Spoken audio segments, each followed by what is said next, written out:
Hindi ko na masyado nabasa, basta nabasa ko, pinapapunta ako dito. Okay. So punta ako, hindi ko na chinek yung details. Pero what are you going to tell the ICI if they, di ba may marami kayong, you had a presentation sa Senate. Yes, yes. Ibigay niyo yun? Teka, ayusin ko lang, baka hindi pa ako nakaayos ng... No problem.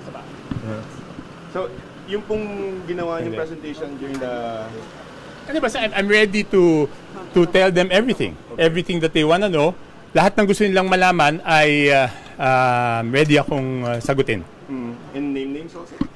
Of course, as to the best of my personal knowledge. Kung ano yung alam ko sa personal knowledge, sasabihin ko talaga sa kanila. Sir, medyo may lumalabas ng, medyo nagiging klaro na dito sa Senate Blue Ribbon yung mga ina-allege.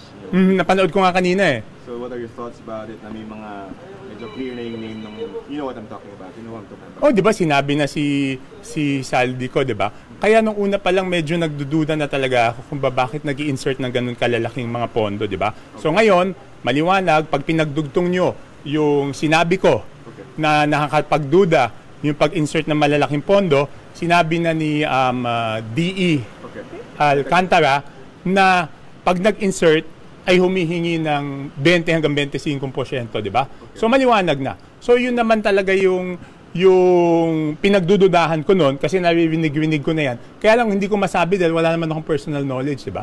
Pero kaduda-duda talaga kung bakit nagkakaroon ng pondo doon sa mga lugar na yon. So ngayon napagdugtong-dugtong, di ba?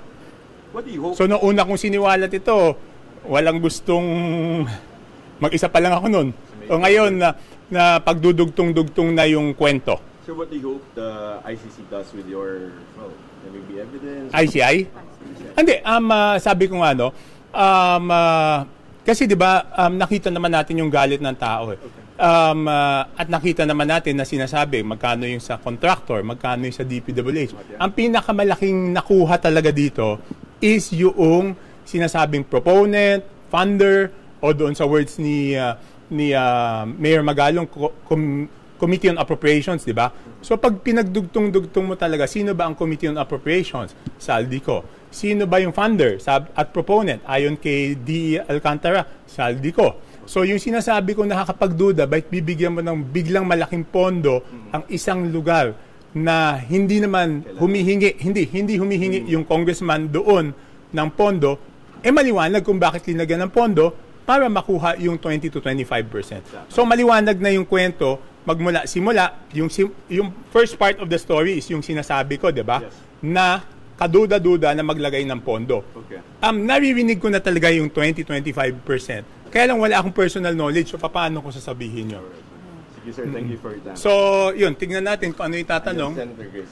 Okay. Kung ano yung tatanong, lahat naman, willing naman tayong sagutin eh. Pero will you give evidence or? Kahit anong hingin sa akin, kahit anong hingin sa akin na ebidensya, ibibigay ko dito at iiwan ko dito sa ICI. Sa moment, wala pa kami nadala? Dala ko lahat dun sa flash drive ulit. So, depende na lang kung ano yung hihingin nila, di ba? Basta nabasa ko lang, naka-address lang sa akin, hindi pumunta na ako, hindi ko na binasa masyado kung ano yung kailangan.